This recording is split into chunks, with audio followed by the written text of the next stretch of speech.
سبحان الذي أسرى بعبده ليلا من المسجد الحرام إلى المسجد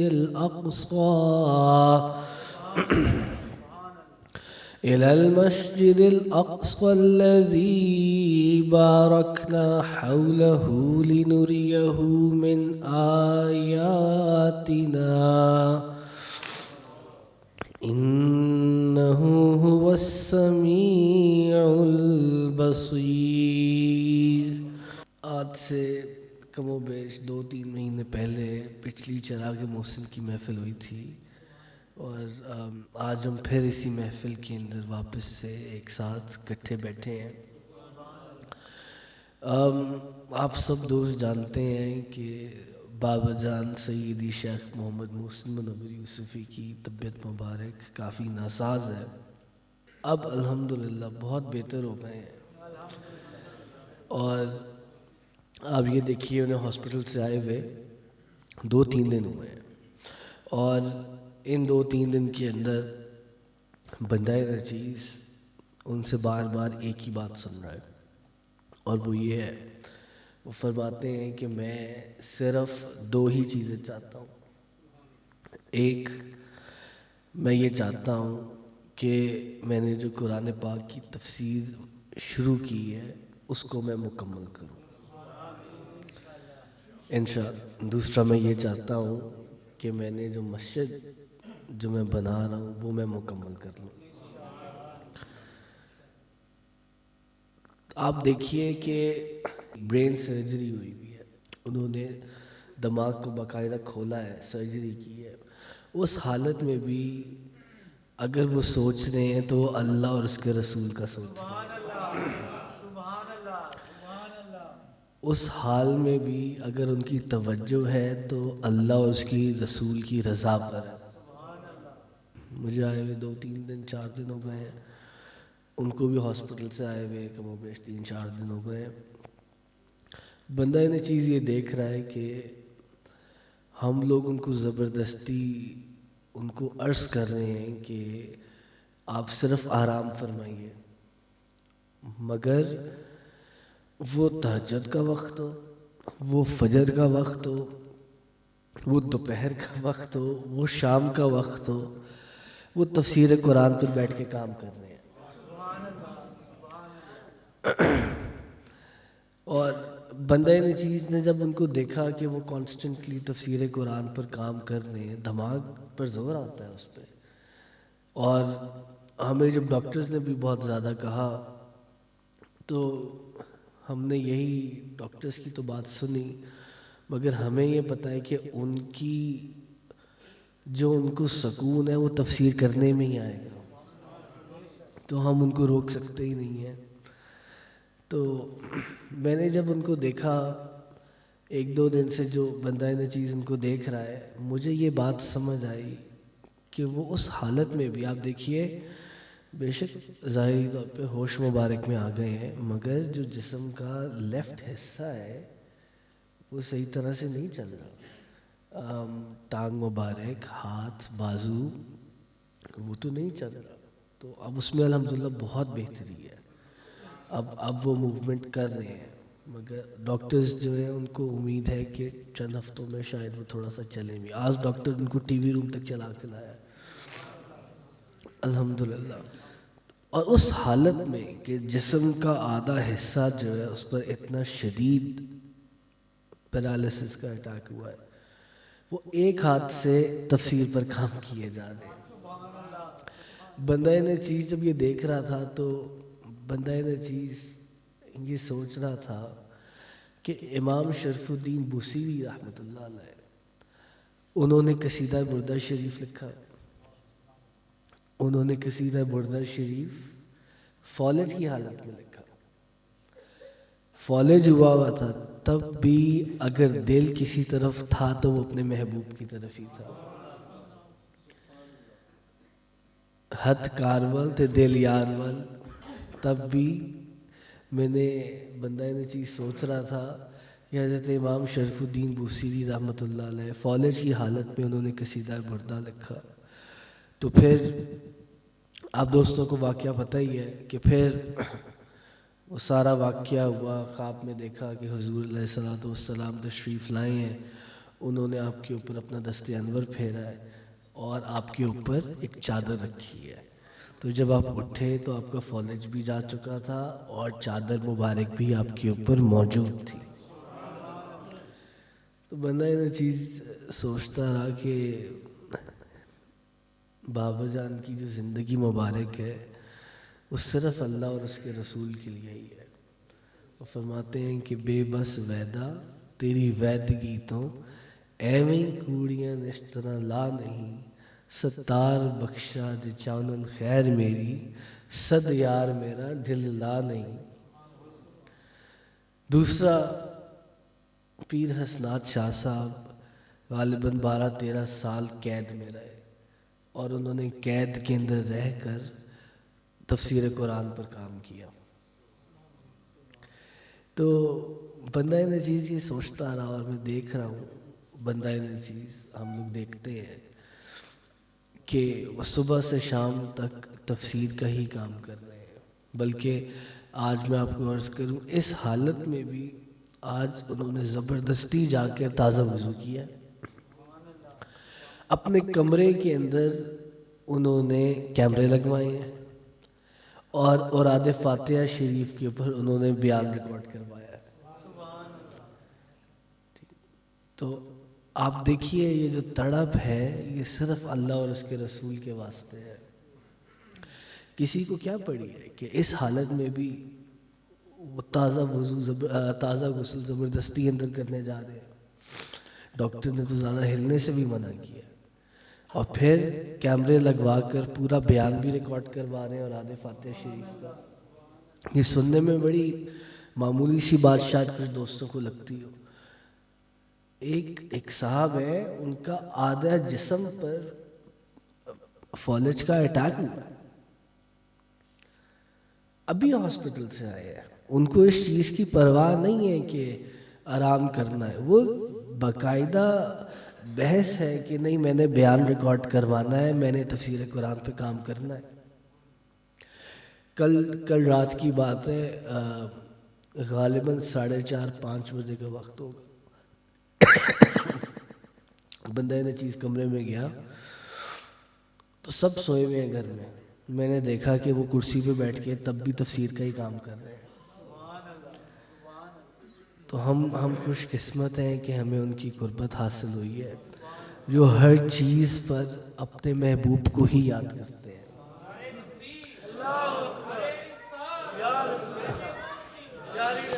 اور میں آپ سے عرض کروں بندہ نے چیز یہ دیکھتا ہے کہ زندگی کے جو بہت چھوٹے چھوٹے معاملات بھی ہوتے ہیں ان کے اندر بھی وہ اللہ اور اس کے رسول کو یاد کرتے ہیں. میں آپ کو مثال دیتا ہوں. ہم لنچ کر رہے تھے تو لنگر شریف میں دال پکی ہوئی تھی تو ہم دال کھا رہے تھے تو بندے نے چیز نے عرض کی ماں جان دال ٹھنڈی ہو گئی ہے. تو کہتے ہیں احمد ہم اہل طریقت ہے، ہمارا کام ٹھنڈے گرم سے ہے ہی نہیں، ہمارا کام نمک زیادہ ہے چینی کم ہے اس سے ہمارا کام ہے ہی نہیں. ہمیں تو جو محبوب نے دینا ہے وہ ہم نے کھا لینا. تو آپ دیکھیے ایسے حالات میں بھی وہ تعلیم اپنے محبوب کی محبت کی ہی کر رہے ہیں. تو اللہ تعالیٰ آپ سب کو دین اور دنیا کی برکتیں، عظمتیں، عزتیں، نعمتیں عطا فرمائیں. یہ جو آیت کریمہ بندہ نے چیز نے آپ کے سامنے پڑھی، سبحان الذی اسریٰ بعبدہ لیلا من المسجد الحرام الی المسجد الاقصی الذی بارکنا حولہ لنریہ من آیاتنا انہ هو السمیع البصیر. پاک ہے وہ ذات، پاک ہے وہ ذات جو اپنے خاص بندے کو جو لے گیا رات میں مسجد حرام سے مسجد اقصیٰ تک، وہ مسجد جس کے ارد گرد ہم نے برکت فرما دی تاکہ ہم اسے دکھائیں اپنی نشانیاں. پاک ہے وہ سننے والا اور دیکھنے والا، پاک ہے بے شک وہ سننے والا اور دیکھنے والا ہے. سب سے پہلے اللہ تبارک و تعالیٰ نے آیت کریمہ کو شروع فرمایا سبحان الذی، پاک ہے وہ ذات۔ اس واقعہ معراج کو ذکر کرنے سے پہلے اللہ تبارک و تعالیٰ نے اپنی پاکی کو بیان فرمایا ہے۔ اللہ تبارک و تعالیٰ نے اپنی پاکی کو بیان فرمایا ہے۔ لیلہ جو اس آیت کریمہ کے اندر لفظ مبارک آیا ہے، رات کو کہتے ہیں، حالانکہ یہ سیر اللہ تبارک و تعالیٰ نے اپنے حبیب کو اپنی خاص نشانیاں دکھانے کے لیے کروائی تھی، اور کسی چیز کو اگر پہچاننا ہو، نشانیوں کو دیکھنا ہو، تو عام طور پر سورج کی روشنی کے اندر دکھائی جاتی ہیں، کسی قسم کی روشنی کے اندر دکھائی جاتی ہیں۔ اور 27ویں کی بھی وہ رات جس رات کے اندر تاریکی تھی، اندھیرا تھا، تو اس کی وجہ کیا تھی کہ 27ویں کو ہی اللہ تبارک و تعالیٰ نے یہ سفر فرمایا۔ علماء یہ فرماتے ہیں کہ بتانا مقصود یہ تھا کہ حضور علیہ السلام چاند اور سورج کی روشنی کے محتاج نہیں۔ حضور علیہ السلام چاند اور سورج کی روشنی کے محتاج نہیں، بلکہ تمام اجالے اور تمام روشنیاں حضور کے ہی نور سے ہیں۔ ہجرت سے تقریباً 5 سال قبل رجب شریف کی 27ویں رات کو تاجدار دو جہاں، شاہ سوار لامکاں، مالک زمین و آسماں، روح کن فکاں، حضور پر نور شافع یوم النشور، حبیب رب غفور، احمد مجتبی، حضرت محمد مصطفیٰ صلی اللہ علیہ وسلم، آپ اپنی چچا زاد ہمشیرہ حضرت ام ہانی کے گھر آرام فرما رہے تھے کہ جبرائیل علیہ السلام 50,000 فرشتوں کی جماعت اور جنتی براق لیے آپ کی بارگاہ مبارک میں حاضر ہوتے ہیں۔ تو حضور علیہ السلام جب حضرت جبرائیل علیہ السلام تشریف لاتے ہیں تو حضور علیہ السلام آپ آرام فرما رہے تھے۔ حضور علیہ السلام آپ آرام فرما رہے تھے، اٹھانے کے باوجود کہ آپ اٹھاتے، آپ نے حضور علیہ السلام کے آگے ہاتھوں کو باندھ لیا، اور آپ یہ سوچ رہے ہیں کہ اب میں کیسے اٹھاؤں حضور کو، آواز دوں کہ آپ اٹھ جائیں، اللہ تبارک و تعالیٰ آپ سے ملاقات چاہتا ہے۔ ابھی آپ یہی سوچ رہے ہیں کہ اللہ تبارک و تعالیٰ نے فرمایا یا جبریل قبل قدمین، اے جبرائیل میرے محبوب کے دونوں پاؤں کو چوم لے۔ تو اللہ تبارک و تعالیٰ یہاں خود اپنے حبیب کے آداب سکھا رہا ہے۔ تو یہ کیسی محبت ہے کہ آداب رسول خود اللہ تبارک و تعالیٰ سکھائے۔ اللہ تبارک و تعالیٰ جب حضرت جبرائیل علیہ السلام، آپ سوچ رہے ہیں کہ آپ حضور علیہ السلام کو کیسے آپ سے عرض کریں کہ چلیں، تو اللہ تبارک و تعالیٰ کا پیغام آیا۔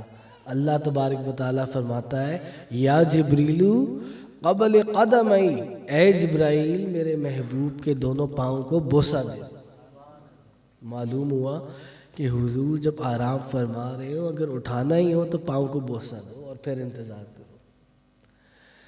حضرت جبرائیل علیہ السلام نے جب آپ کے پاؤں مبارک کو بوسہ دیا، آپ نے فوراً آنکھیں کھول لیں۔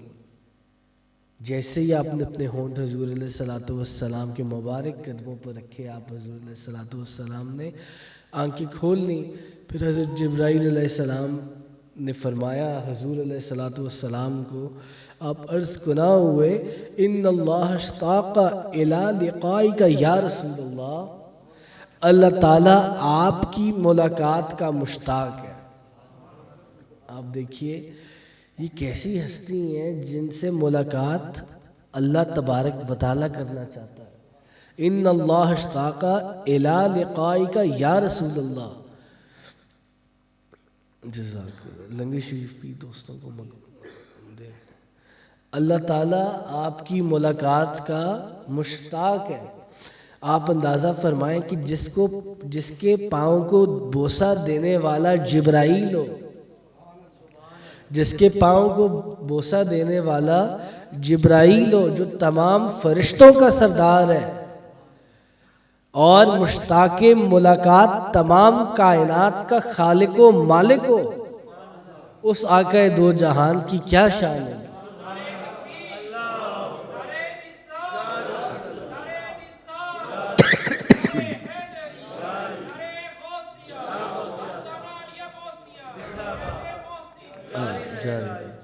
زمین و زمان تمہارے لیے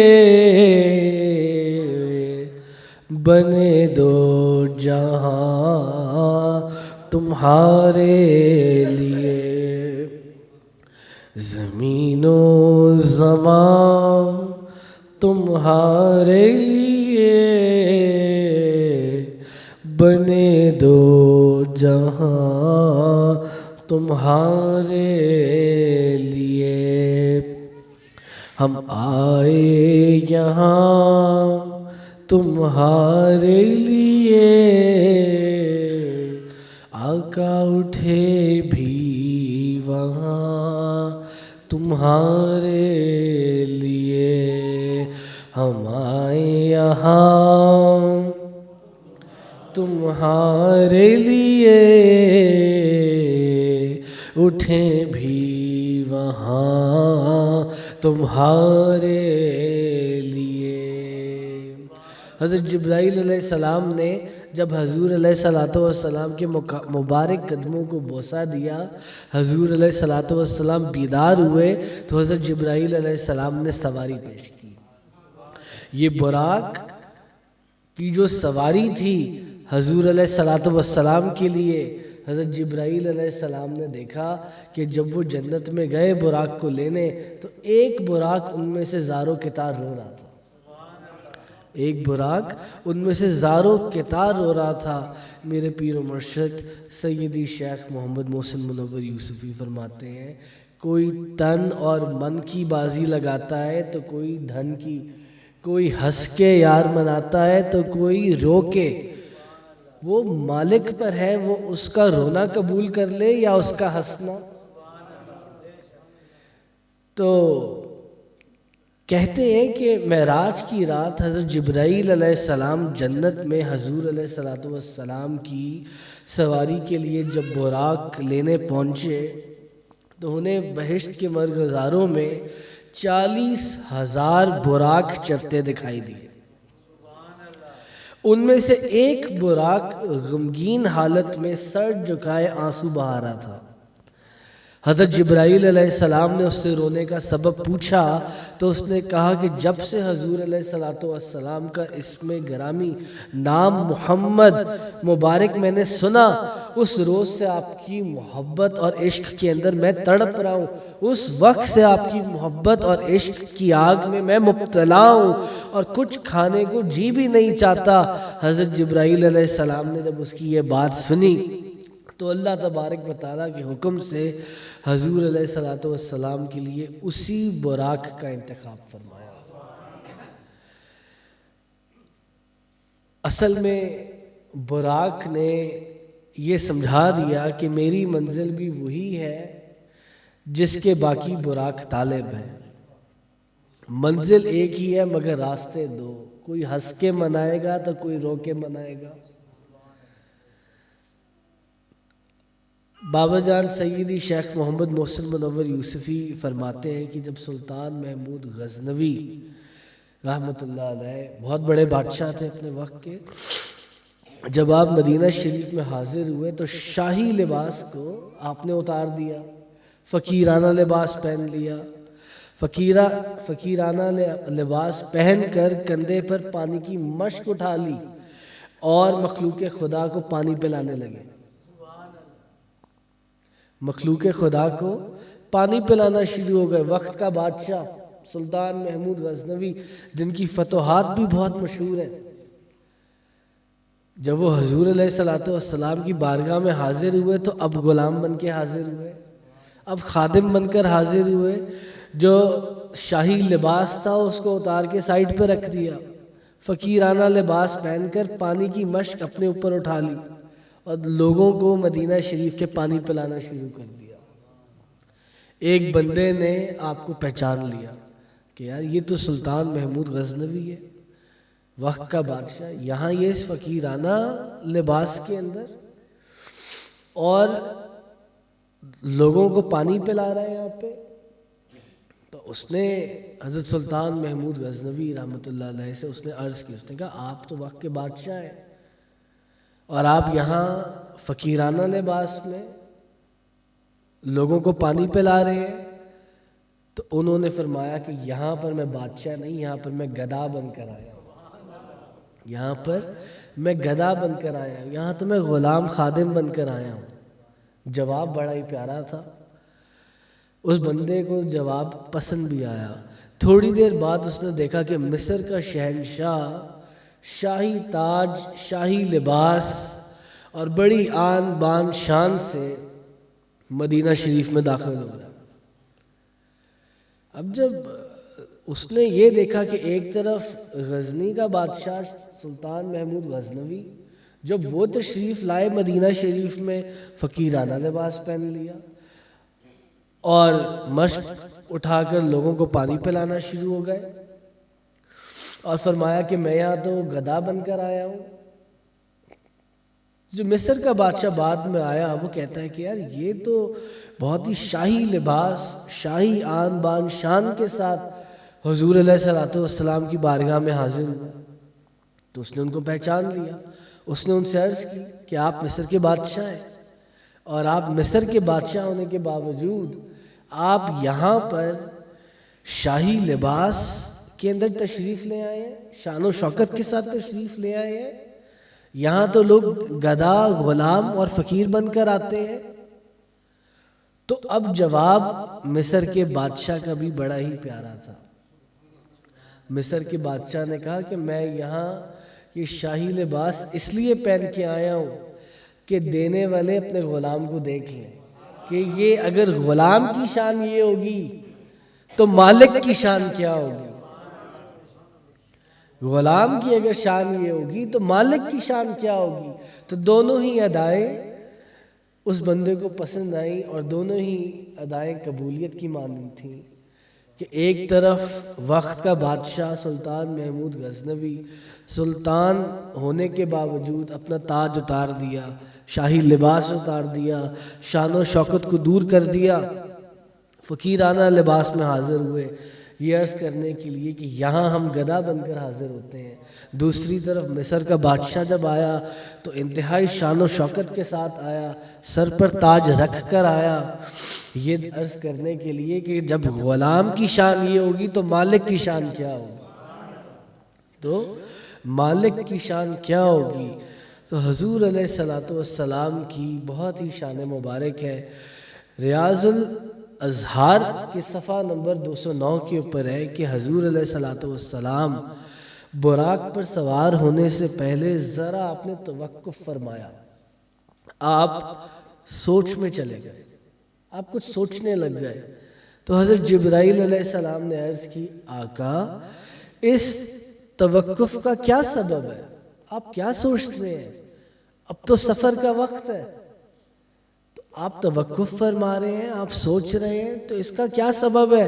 تو حضور علیہ الصلوۃ والسلام نے فرمایا جبرائیل میں سوچ رہا ہوں کہ آج میرے اوپر نوازشات کا خصوصی وقت ہے، جبرائیل میں سوچ رہا ہوں کہ آج میرے اوپر نوازشات کا خصوصی وقت ہے اور ملائکہ میری خدمت میں حاضر ہے اور جنتی براق میری سواری کے لیے موجود ہے۔ حشر کے دن جبرائیل میں اپنی امت کو سوچتا ہوں، میں اپنی امت کے حال کا سوچتا ہوں کہ پل صراط جو 50,000 سال کی راہ ہے اور ایک بال سے بھی باریک اور تلوار سے بھی تیز ہے اور ہر ایک کو اس سے گزرنا ہے۔ تو جبرائیل آج اللہ تبارک و تعالی نے مجھے یہ خصوصی نعمت بخشی ہے، مگر میں سوچتا ہوں میری امت آپ دیکھیے بندہ نچیز اکثر یہ بات عرض کرتا ہوتا ہے کہ وہ مالک ہو کر ہمیں یاد کرتے ہیں. بڑی بات یہ تو نہیں کہ مالک غلام کو یاد کرے. بڑی بات تو یہ نہیں کہ غلام مالک کو یاد کرے، یہاں تو مالک غلام کو یاد کرتا ہے. اتنا امپورٹنٹ سفر ہے، معراج شریف کا سفر ہے. اللہ تبارک و تعالیٰ سے ملاقات کا وقت ہے، مگر حضور علیہ الصلوۃ والسلام ہے، آقائے دو جہان ہے، رحمت للعالمین ہے، کہ آپ اس وقت میں بھی آپ حضور علیہ الصلوۃ والسلام اپنی امت کا سوچ رہے ہیں. ہم سب آپ کی امت میں سے ہیں کہ نہیں؟ اور ہمارا عقیدہ، ہمارے پیر و مرشد سیدی شیخ محمد محسن منور یوسفی کا عقیدہ، ان کے غلاموں کا عقیدہ یہی ہے کہ وہ اپنے غلاموں کو جانتے بھی ہیں اور پہچانتے بھی ہیں. اور خاص طور پہ وہ دوست، وہ امتی جو آپ پر درود شریف پڑھیں. جیسے حضرت ابو درداء نے فرمایا، حضور نے فرمایا لیس من عبد یصلی علیہ الا بلغنی صوتہ حیث کان.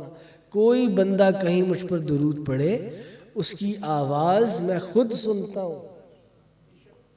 مالک ہو کر اپنے غلاموں کو اس وقت بھی یاد کر رہے ہیں کہ میرا غلام پل صراط پہ سے کیسے گزرے گا.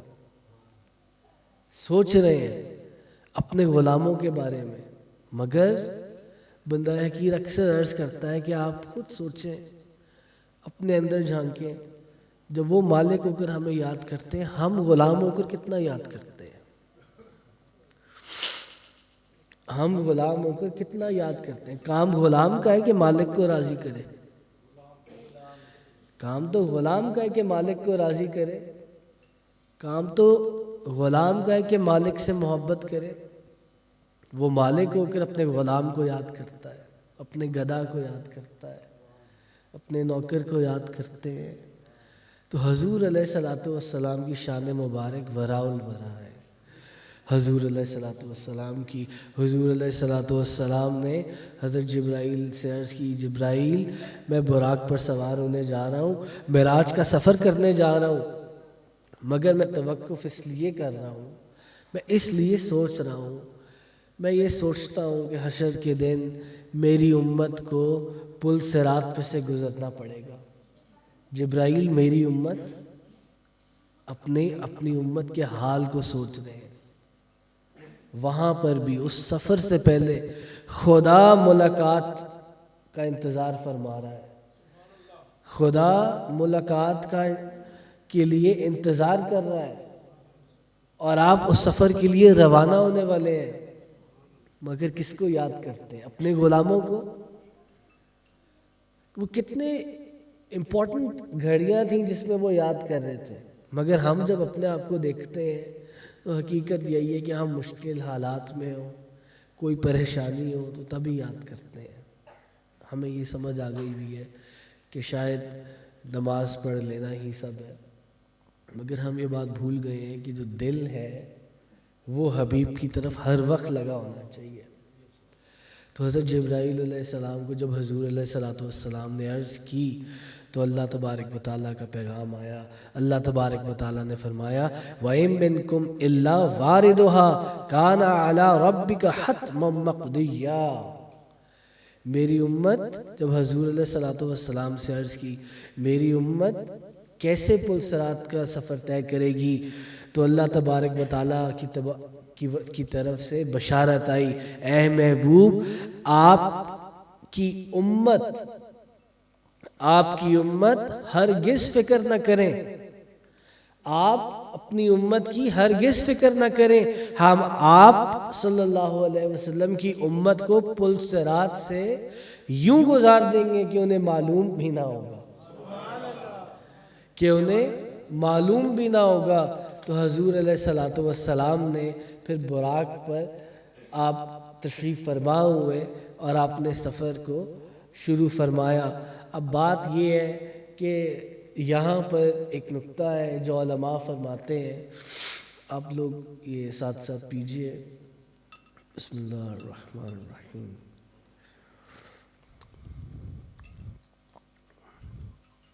بعض لوگوں کا عقیدہ ہے کہ حضور علیہ الصلوۃ والسلام اور باقی انبیاء ہماری ہی طرح بشر ہیں. ایسا ہے کہ نہیں؟ جو وہابی مسلک کے ہیں، سلفی مسلک کے ہیں، ان کا یہی کہنا ہے کہ نعوذ باللہ حضور علیہ الصلوۃ والسلام ہماری ہی مانند ہے، ہمارے جیسے ہی ایک بشر ہے، وہ مددگار نہیں ہے. باقی انبیاء مددگار نہیں ہیں، نیک لوگ صالحین مددگار نہیں ہیں. حضور ہمارے جیسے نعوذ باللہ تھے، وہ یہ کہتے ہیں، اور وہ دنیا سے پردہ فرما گئے، وہ چلے گئے. تو پھر یہاں علماء نے ایک بات عرض کی ہے، انہوں نے کہا کہ چلیں آپ سارے دلائل کو ایک طرف رکھ دیں، آپ یہ بتائیں کہ حضور نے معراج کا سفر کیا؟ تو وہ کہیں گے بالکل کیا. ایسے ہی ہے، اگر وہ انکار کریں گے تو کفر ہوگا، قرآن پاک کی آیت کریمہ کا انکار ہو جائے گا. تو جب حضور علیہ الصلوۃ والسلام نے براق پر سفر فرمایا تو اس کو بھی وہ تسلیم کریں گے. اب براق کیا ہے؟ برق، بجلی، بجلی سے بنا ہوا. تو علماء کہتے ہیں کہ آپ دلائل کو ایک طرف رکھ دیں، آپ صرف یہ بتائیں. آپ کہتے ہیں کہ حضور علیہ الصلوۃ والسلام ہماری طرح بشر ہیں. حضور علیہ الصلوۃ والسلام نے تو براق پر سفر کیا، وہ تو بجلی کا بنا ہوا تھا. تو آپ بھی بجلی کی کسی ننگی تار کو ہاتھ لگا کر دکھا دیں. اگر تو آپ بچ گئے پھر تو ہم بات آگے لے کے چلیں گے، مگر اگر آپ نہ بچے تو پھر عقیدہ تو ہونا پڑے گا کہ حضور علیہ الصلوۃ والسلام ہمارے جیسے بشر نہیں ہیں. جی، پھر ماننا پڑے گا کہ حضور علیہ الصلوۃ والسلام آپ ہم جیسے نہیں ہیں. اللہ تبارک و تعالیٰ نے معراج کا سفر آپ کو براق پر فرمایا، وہ تو بجلی کا تھا، اور آپ تو اس بجلی کے جانور پر آپ بیٹھ کر تشریف لے کر گئے. تو ایسا کون ہے جو ایک بجلی کی ننگی تار کو ہی ہاتھ لگا کر دکھا دے؟ 2 منٹ میں مر جائے گا. معلوم ہوا کہ حضور علیہ الصلوۃ والسلام ہمارے جیسے بشر نہیں ہیں. آپ ہمارے مددگار ہیں، آپ ہمارے فریاد رس ہیں. یہ بحث بہت زیادہ ہو گئی ہے. ابھی 3-4 دن پہلے بھی بندہ نچیز ایک جگہ پر بحث کر رہا تھا کہ حضور علیہ الصلوۃ والسلام ہمارے مددگار ہیں کہ نہیں. وہ کہتے ہیں کہ وہ بشر ہیں. میں آپ کو عرض کروں، میں آج سے کچھ سال پہلے، کچھ 6-7 سال پہلے، اولڈہم اسلامک کالج انگلینڈ میں ایک اسلامک کالج ہے، بہت بڑا مدرسہ ہے، اہل سنت جماعت کا مدرسہ ہے. تو میری منڈے ٹو فرائیڈے یونیورسٹی ہوتی تھی، تو میں سیٹرڈے سنڈے وہاں پڑھنے جاتا تھا. تو وہ درس نظامی پڑھاتے تھے. اب درس نظامی جیسے یہاں ہوتا ہے نا کہ زیادہ تر ایک سبجیکٹ کے 7-8 اگر درس نظامی کے سبجیکٹ ہیں تو ان کے 1-2 استاد ہی ہوتے ہیں جو سارا پڑھا دیتے ہیں.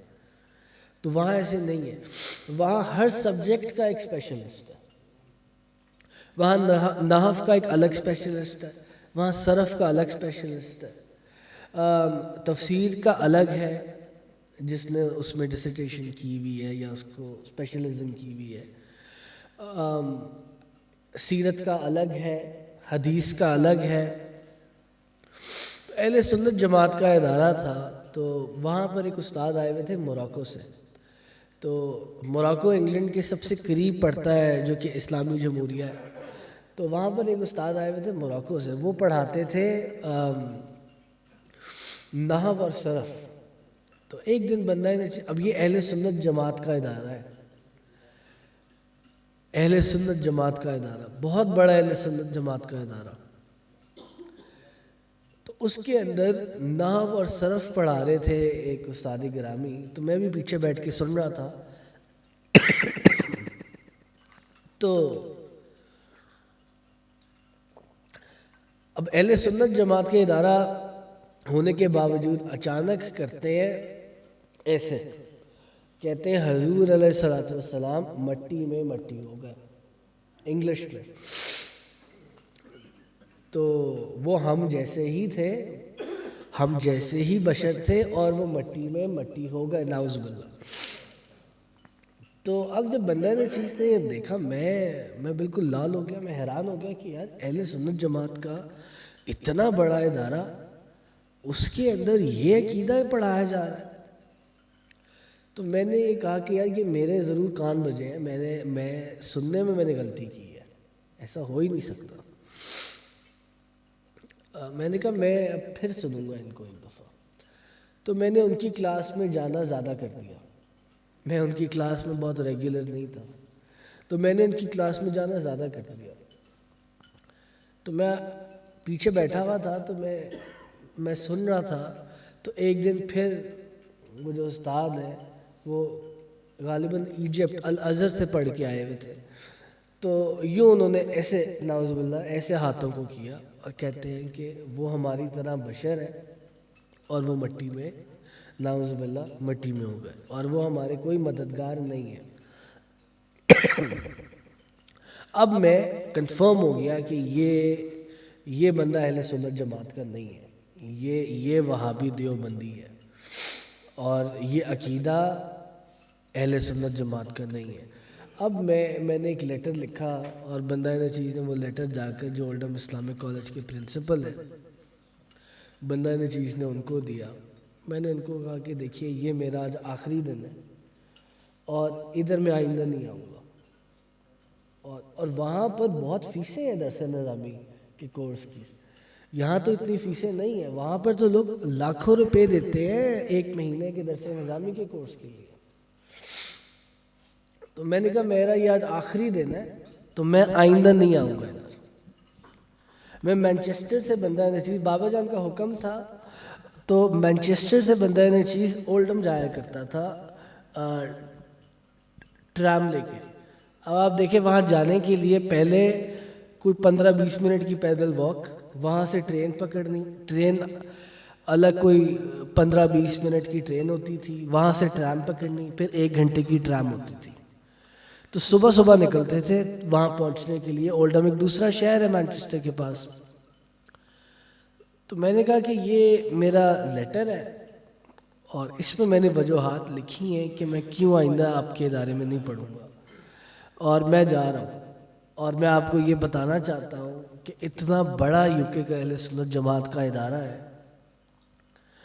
اور یہاں پر عقیدے وہابیوں کے پڑھائے جا رہے ہیں، یہاں پر ہمیں یہ پڑھایا جا رہا ہے کہ حضور علیہ الصلوۃ والسلام نعوذ باللہ ہم جیسے ہی ایک بشر ہے، مددگار بھی نہیں ہے، اور نعوذ باللہ وہ مٹی میں مٹی ہو گئے، یہ الفاظ وہ استعمال کرتا ہے۔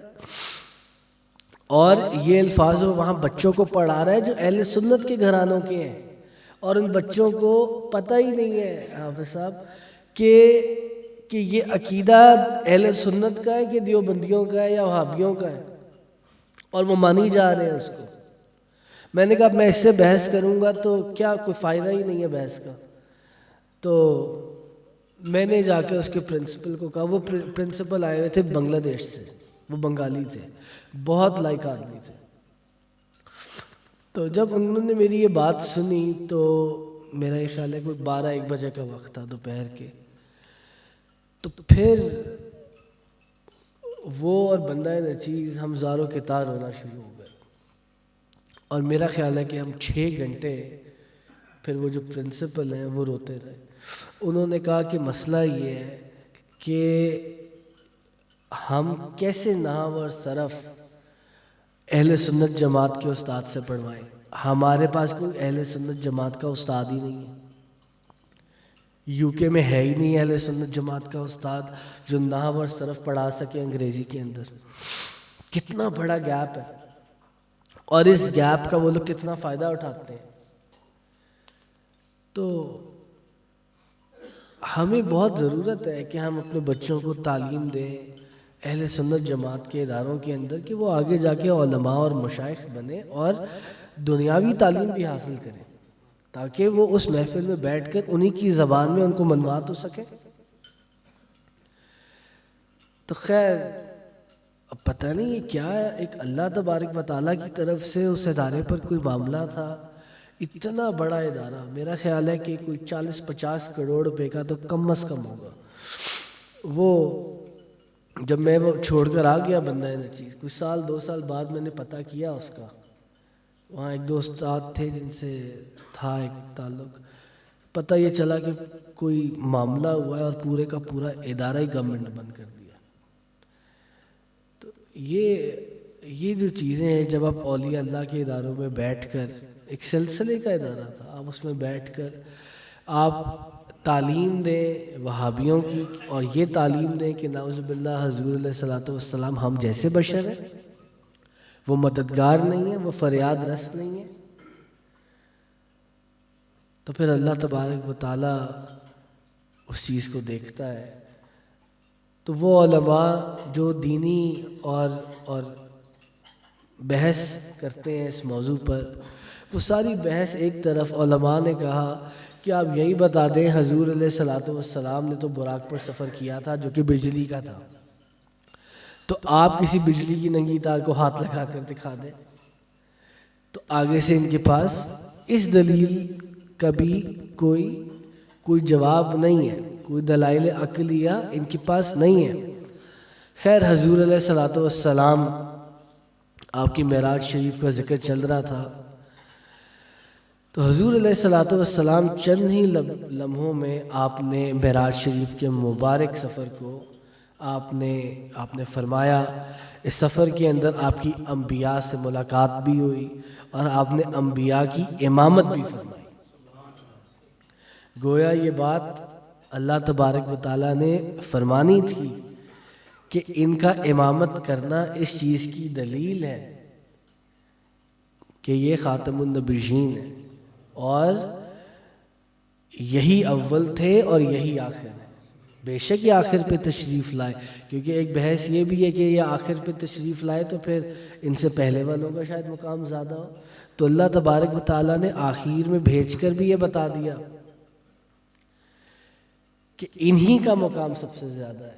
ساتھ اللہ تبارک و تعالیٰ نے جب حضور علیہ الصلوۃ والسلام نے امامت فرمائی انبیاء کی، تو اللہ تبارک و تعالیٰ نے نماز کی اہمیت کو بھی فرمایا. آپ دیکھیے، نماز ہم پر فرض ہے، اور بابا جان فرما رہے تھے 3-4 دن پہلے کہ آپ نماز پر اس لیکچر میں ضرور بات کرنا. آپ دیکھیں، جب بندہ ان چیز آیا ہے، ابھی آئے ہوئے ان کو ہاسپٹل سے 1-2 دن ہی ہوئے ہیں، 2-3 دن، تو کہتے ہیں کہ فوراً سے پہلے محفل رکھو، معراج شریف آ گئی ہے تو چراغ موسم رکھو، آپ اور محمد اس کے اندر بیان کرو. آپ دیکھیں اس وقت بھی اللہ اور اس کے رسول کا ہی سوچ رہے ہیں، تو ان کے حکم پر یہ محفل رکھی، اور دوستوں کو 2 دن کی میرا خیال ہے دعوت دی گئی. 2-3 دن پہلے میرا خیال ہے دوستوں کو دعوت دی گئی. اسی وقت انہوں نے فرمایا تھا، اس سے چند لمحات پہلے، کہ فوراً سے پہلے محفل رکھو. حضور علیہ الصلوۃ والسلام کی معراج کی رات ہے، 27ویں آ گئی ہے. تو حضور علیہ الصلوۃ والسلام نے نماز کے اوپر انتہائی اہمیت فرمائی. اللہ تبارک و تعالیٰ نے اس چیز کو فرض کیا ان 5 نمازوں کو. اور جب آپ نے امامت فرمائی تو آپ دیکھیے حضور علیہ الصلوۃ والسلام کی حدیث مبارکہ ہے کہ جس شخص کو پتہ ہے کہ نماز کا وقت ہو گیا ہے اور اذان ہو گئی ہے اور وہ نماز وقت پر پڑھتا ہے، تو اس کے گناہ ایسے جھڑتے ہیں جیسے خزاں کے موسم میں درختوں سے پتے جھڑتے ہیں. یہ حضور علیہ الصلوۃ والسلام کی حدیث مبارکہ ہے کہ جس شخص کو پتہ ہے کہ نماز کا وقت ہو چکا ہے اور وہ وقت پر نماز پڑھتا ہے، تو اس کے گناہ ایسے جھڑتے ہیں جیسے خزاں کے موسم میں درختوں سے پتے جھڑتے ہیں. اسی طرح حضور علیہ الصلوۃ والسلام نے فرمایا کہ جس شخص کو پتہ ہے کہ نماز کا وقت ہو چکا ہے اور نماز کا وقت اب ختم ہونے والا ہے اور وہ نماز نہیں پڑھتا، تو حضور علیہ الصلوۃ والسلام نے فرمایا کہ اس شخص کا نام جہنم کے دروازے پر لکھ دیا جاتا ہے۔ ہمارے پیر و مرشد سیدی شیخ محمد محسن منور یوسفی فرماتے ہیں دنیا کا نظام بدل سکتا ہے مگر حضور کا فرمان نہیں بدل سکتا۔ حضور نے فرما دیا ہے تو اب ایسا ہی ہونا ہے۔ اگر نماز چھوڑی ہے تو اس شخص کا نام جہنم کے دروازے پر لکھا جائے گا۔ ہاں وہ ایک الگ بات ہے کہ وہ نام لکھ گیا ہے، اس کے بعد اس نے توبہ کر لی ہے تو وہ نام اللہ تبارک و تعالیٰ مٹا دے، مگر یہ حدیث اپنی جگہ پر موجود ہے۔ حضور علیہ الصلوۃ والسلام نے فرمایا کہ جو شخص جانتا ہے کہ نماز کا وقت ہوا جاتا ہے اور وہ نماز نہیں پڑھتا تو اس کا نام جہنم کے دروازے پہ لکھ دیا جاتا ہے۔ تیسری طرف ایک اور حدیث ہے، حضور علیہ الصلوۃ والسلام نے فرمایا کہ نماز میری آنکھوں کی ٹھنڈک ہے۔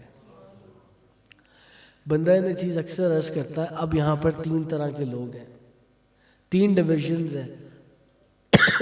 ایک وہ بندہ ہے جو نماز جنت کی خواہش کے لیے پڑھتا ہے، کیونکہ اس نے حضور علیہ الصلوۃ والسلام کی حدیث مبارکہ سنی ہے کہ حضور نے فرمایا کہ جو شخص نماز کو، جس کا مفہوم یہ وقت پر پڑھے، تو اس کے گناہ کیسے جھڑتے ہیں؟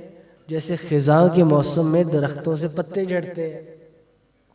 ایک تو وہ شخص ہے جو حضور علیہ الصلوۃ والسلام کے حکم پر نماز اس لیے پڑھتا ہے کیونکہ وہ جنت کی خواہش مند ہے اور وہ چاہتا ہے کہ میرے گناہ مٹ جائیں، میرے گناہ کم ہو جائیں۔ دوسری طرف ایک اور گروہ ہے جو اس لیے نماز پڑھتا ہے کہ کہیں وہ جہنم میں نہ چلا جائے۔ تو ایک وہ گروہ ہے جو جنت کی خواہش کے لیے نماز پڑھتا ہے، ایک وہ گروہ ہے جو جہنم کی آگ کے ڈر سے نماز پڑھتا ہے، اور ایک وہ گروہ ہے جو صرف حضور علیہ الصلوۃ والسلام کے حکم پر عمل کرتا ہے کہ میرے آقا کی آنکھوں کی ٹھنڈک ہے یہ نماز، میرے آقا کی آنکھوں کی ٹھنڈک ہے۔ تو ہم کیسے غلام ہیں کہ آقا بتا بھی رہے ہیں کہ یہ چیز میری آنکھوں کی ٹھنڈک ہے، اگر ہم نماز پڑھیں گے تو وہ ہم سے راضی ہوں گے، ان کی آنکھوں کی ٹھنڈک ہے۔ تو گروہ کا چناؤ آپ نے خود کرنا ہے کہ آپ نے جنت کی خواہش سے نماز پڑھنی ہے، دوزخ کے ڈر سے نماز پڑھنی ہے، یا اس لیے نماز پڑھنی ہے کہ یہ میرے محبوب کی آنکھوں کی ٹھنڈک ہے، یہ میرے محبوب کی آنکھوں کی ٹھنڈک ہے۔ تو ہم تو یہی سمجھے ہیں کہ جنت کی خواہش بھی ٹھیک ہے اور جائز ہے، اور جہنم کے ڈر سے نماز پڑھنا بھی جائز ہے اور ٹھیک ہے، مگر غلام وہ ہے جو نماز اس لیے پڑھے کہ میرے محبوب کی زبان سے حکم ہوا ہے اور میرے محبوب کی آنکھوں کی ٹھنڈک ہے، تو بس بات ختم ہو گئی، اب پڑھنی ہے نماز۔ تو حضور علیہ الصلوۃ والسلام نے جب انبیاء کی امامت فرمائی معراج کے سفر میں، تو اس چیز سے اس چیز کو بھی ثابت کیا گیا کہ نماز کی کتنی اہمیت ہے کہ آپ معراج کے سفر پر بھی ہیں تو آپ نماز ادا فرما رہے ہیں۔ میں آپ کو عرض کرتا ہوں، میں ابھی محفل سے اوپر آنے سے پہلے میں بندہ نچیز بابا جان کے پاس کھڑا تھا، تو مغرب کی اذانیں ہو گئیں۔ اس حالت میں بھی وضو فرما کر مغرب کی نماز پڑھ رہے تھے، ایک ہاتھ اوپر جا رہا تھا، ایک ہاتھ صحیح طرح اوپر نہیں جا رہا تھا، مگر آپ پڑھ رہے ہیں نماز۔ ہمارے پاس تو کتنے بہانے ہیں، اگر آپ سوچیں کہ آج تھوڑا سر میں درد ہو گیا، آج بخار ہو گیا، تو آج نماز نہیں پڑھیں گے، ایسے ہی ہے نا، بعد میں قضا کر لیں گے۔ آپ اس چیز کا اندازہ لگائیے، آدھے جسم پر فالج، مگر پھر بھی اپنی نماز نہیں قضا ہونے دے رہے، اپنی نماز کو وقت پر پڑھ رہے ہیں۔ جیسے ہی مغرب کی اذان ہوئی آپ نے نماز میرے سامنے پڑھی۔ ہمارے پیر و مرشد ہمارے لیے تعلیم فرما رہے ہیں، ان کی انہی اداؤں سے ہم مریدوں کی تعلیم ہوتی ہے۔ وہ بتا رہے ہیں اپنی ان اداؤں سے کہ نماز کی اہمیت ہے، ہم لوگ تو بہانے ڈھونڈتے ہیں، بخار ہو گیا ہے، کھانسی ہو گئی ہے، آج نماز نہیں پڑھنی، تھوڑا سا آفس میں بزی ہیں، آج نماز نہیں پڑھنی. مگر آپ دیکھیے اللہ تبارک و تعالیٰ کی ان گنت رحمتیں ہوں ان پر کہ ایسی حالت میں بھی وقت پر اپنی نماز پڑھ رہے ہیں، وقت پر نماز پڑھ رہے ہیں، 7 تفسیر قرآن پر کام کر رہے ہیں، 7 اوراد فاتحہ شریف پر بیان اپنا ریکارڈ کروا رہے ہیں. تو اب آپ اندازہ لگائیے کہ وہ اس حالت میں بھی اپنا دن کیسے گزار رہے ہیں. اور یہ ہم لوگوں کے لیے تعلیم ہے کہ پیر و مرشد کیا ہے، قبلہ ہم کیا کہتے ہیں، ڈائریکشن، ایکسس ہم کیوں کہتے ہیں کہ ہم نے ان کو فالو کرنا. تو پھر ہم تو یہ دیکھتے ہیں کہ انتہائی مشکل بظاہر حالات میں بھی آپ اپنی تفسیر قرآن کو نہیں چھوڑتے، آپ خدمت خلق کرنا نہیں چھوڑتے، آپ دوستوں کی تعلیم کے لیے بیانات ریکارڈ کرنا نہیں چھوڑتے، آپ اپنی نمازوں کو وقت پر پڑھتے ہیں، قضا ہونے نہیں دیتے. تو ہم مریدوں کے لیے بھی یہی تعلیم ہے کہ اگر وہ اس کیفیت میں بھی ہو کر وہ قرآن حدیث پر کام کر رہے ہیں تو ہمیں بھی اپنی زندگیوں میں وقت نکالنا چاہیے. یہ تو کہنے والی بات ہی نہیں ہے، ہم کیوں اللہ اور اس کے رسول کے لیے کام نہیں کرتے. میں آپ کو عرض کروں اس کی کتنی سادی سی چیز ہے. آپ خود جو کام کرتے ہیں اپنے ایک ساتھ والے کو بھی اس کی ترغیب دے دیں. آپ محفل پہ آ رہے ہیں، اپنے ایک دوست کو اپنے ساتھ لے کر آ جائیں کہ میرے ساتھ اس کو فائدہ ہو جائے گا، اور اگر اس کو فائدہ ہوا تو اس کا ثواب اللہ تبارک و تعالیٰ آپ کو عطا فرمائے گا. تو یہ چھوٹی چھوٹی چیزیں ہیں جو ہمیں خود سوچنی چاہیے. حضور علیہ الصلوۃ والسلام معراج جیسے سفر پر تشریف لے کے جا رہے ہیں، اللہ تبارک و تعالیٰ سے ملاقات کا وقت ہے، تب بھی ہمارے بارے میں سوچ رہے ہیں یا اللہ میری امت، یا اللہ میری امت. تو پھر ہم کیوں نہیں سوچتے؟ ہمارا وقت، ہمارا دل حضور علیہ الصلوۃ والسلام کے ساتھ لگا ہونا چاہیے. بابا جان فرماتے ہیں کہ یہ تارے جو ہیں یہ جڑی ہونی چاہیے. وہ مثال دیتے ہیں ٹرین کی. وہ فرماتے ہیں کہ آپ نے اگر ٹرین کو دیکھا ہو تو ٹرین کا انجن ہے سب سے آگے جس نے کام کرنا ہے. وہ یہ نہیں دیکھتا کہ ڈبہ خالی ہے کہ ڈبہ بھرا ہو، شرط یہ ہے کہ کڑی سے کڑی جڑی ہو. اور یہی مثال ایک حضور علیہ الصلوۃ والسلام کی امتی کی ہے اور ایک پیر مرشد کامل کی کہ مرید کی ہے. کڑی سے کڑی جڑی ہونی چاہیے. وہ تو تعلیم فرما رہے ہیں. یہ سب جو بندہ نچیز نے آپ لوگوں کو چیزیں عرض کری نیچے کی، جب ان کو آج دیکھا، کل دیکھا، پرسوں دیکھا، یہ کیوں عرض کی؟ یہ کمرے کے اندر کے معاملات ہیں نیچے کے، مگر یہ کیوں عرض کیے کہ سوچیں ہم کن کے مرید ہیں. ہمارے پیر و مرشد کی دل کی کیفیت کو سوچیں. بندہ نچیز ہاسپٹل میں ویڈیو کال پہ تھا تو میں دیکھ رہا تھا جس وقت اس کیفیت میں جا رہے تھے تب بھی دوستوں کو دعائیں دیے جا رہے تھے. اللہ آپ کو خوش رکھے، اللہ آپ کو برکتیں، عظمتیں، عزتیں، نعمتیں عطا فرمائے. اس وقت بھی دعائیں دے رہے تھے. جب سے اس کیفیت سے باہر آئے، آپ ان سے پوچھیں، دوستوں سے پوچھیں، تفسیر قرآن پر کام ہو رہا ہے، ویڈیوز ریکارڈ ہو رہے ہیں، اسی حالت کے اندر ویڈیوز ریکارڈ فرما رہے ہیں.